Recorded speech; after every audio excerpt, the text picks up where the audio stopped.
قاضی عیاض در کتاب مدارک میگوید که لقیت مالکا فی المدینه، از لیث نخونم. لیث ابن سعد اینم یه آدمی صاحب مذهب بود، یعنی این هم مثل مالک و مثل امام ابو حنیفه یه عالمی که صاحب مذهب است، پیروی یگان مذهب نیست، مجتهد است.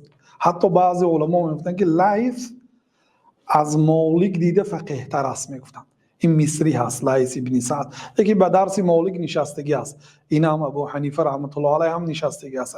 میگوید که لقیت مالکا فی المدینه فقلت له انی اراک تمسح العرق عن جبینک.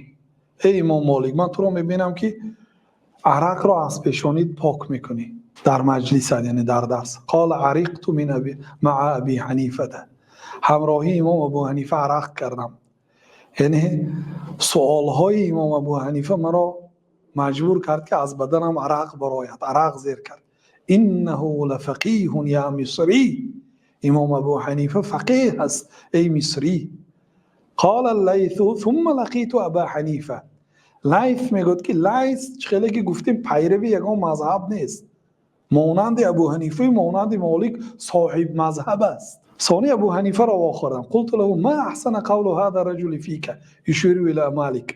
خیلی این آدم در حق تو سخنی نیک میگوید، اشاره به امام مالک، یعنی امام مالک در حق تو ثنای نیک گفت. یعنی من از سوالهای امام ابو حنیفه عرق کردم، یعنی سوالهای وزنین بود، دلالت به علم امام ابو حنیفه میکنه. امام مالک از هیبتشون پادشاه ها میترسید، لیکن از سخنهای امام ابو حنیفه عرق کردم.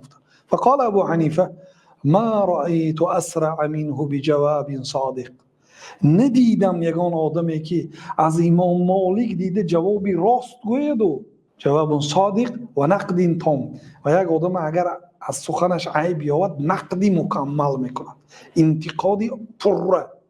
انتقاد نه که مثلا از انتقادش با انتقاد گرد دیگران، نه، یه نمود انتقاد میگرد که امام مالک دیگر آدمی انتقاد شده یعنی تسلیم میشن، تن میده. این سخن امام ابو حنیفه در حق مالک. دیدید اینو هم دیگر بزرگ میشماریدن. امام ابو حنیفه در مجلس مالک آمده نشستن، از امام مالک علم گرفتن.